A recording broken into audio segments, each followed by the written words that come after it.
I can take a hint. I would have never suggested that we stay in the fantasy suite. So yeah, no, I don't think anyone else would have. And to that point, when she said no on the fantasy suite, did she specify? And maybe we didn't see this on camera. Did she specify that she hadn't been, like, she turned everybody down for the overnight fantasy suite? Did she tell you that? Oh, we didn't talk about any of the other guys. Okay. So I have no clue. I mean, we were pretty much focused on each other and talking, and like I said, we were holding hands the whole dinner. We kissed several times, and I remember walking down the stairs with her, because when she said no to the fantasy suite, I was like, well, okay, that's probably a good sign that I'm going to be going home tomorrow. And but you know, we walked down, we were holding hands, and I remember looking at her, and I remember saying, we're still buds, right? You know, like, we're still friends. Because the whole time, since day one that I met her, I told her I was looking not only for, you know, a companion, but a best friend as well. And she smiled and she laughed. She said, of course we're friends. She said, we're more than that. And so I was thinking, well, maybe I'm not going to go home, you know? So I was real kind of confused at that point. No, I hear you. That makes sense. Let's get into the editing. I have your quotes here. You know, and well, the gist of the quotes, and you know, people can claim, you know, a lot of your detractors and a lot of your people that aren't your fans are saying, well, of course he's going to say that the editing did a bad job on him because he wants to save face and sell CDs and repair his reputation. Right. You know, you go back to some of these quotes, the one where you said, I can taste the fame, I can feel it. Explain exactly how that one was a butcher job on the editing.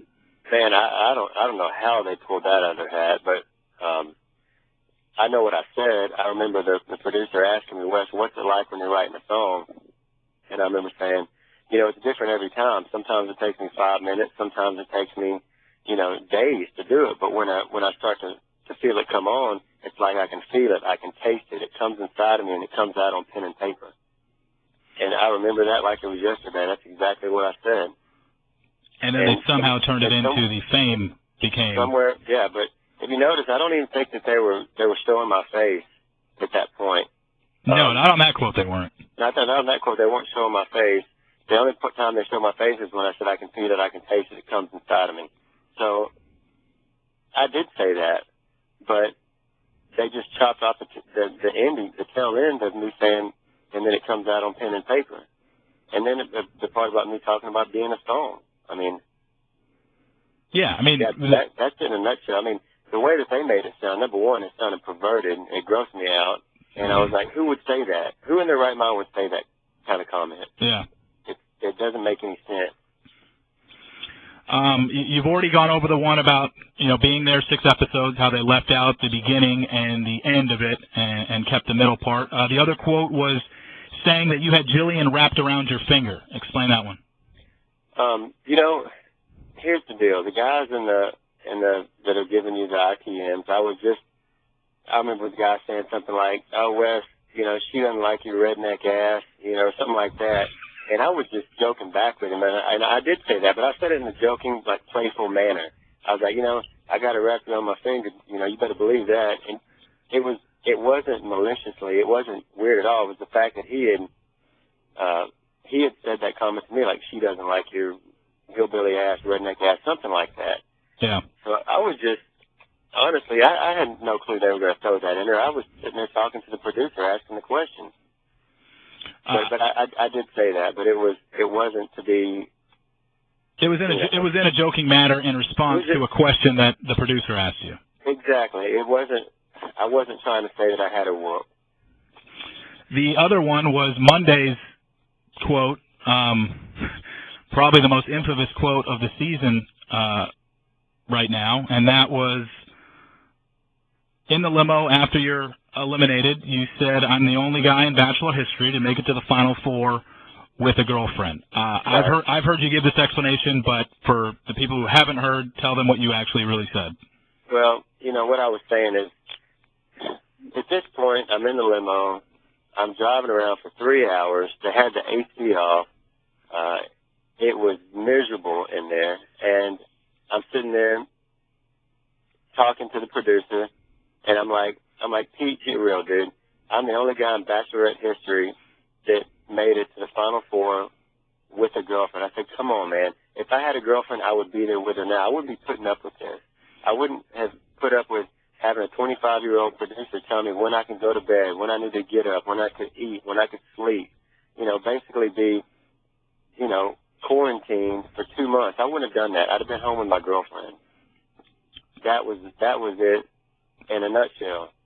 And they basically cut off the end where you said, you know, yeah, right, come on. I didn't. Yeah, exactly. And here's the deal, Steve. You know, everybody that knows me knows that I'm like a practical joker. I like to cut up and laugh and have fun and make people laugh. And my personality, sometimes I say things to be a smart ass. And, you know, it's not because I'm trying to be rude to somebody. It's just like, you know, come on, dude. Let's get real, you know? And that's just what I was doing. And I was talking to the producer about that. It had nothing to do with Jillian. Yeah. You were just repeating what essentially you realized your storyline had become, which was, all right, yeah, I'm the guy got to the Final Four with a girlfriend. You know, come on, guys. But they only play that part.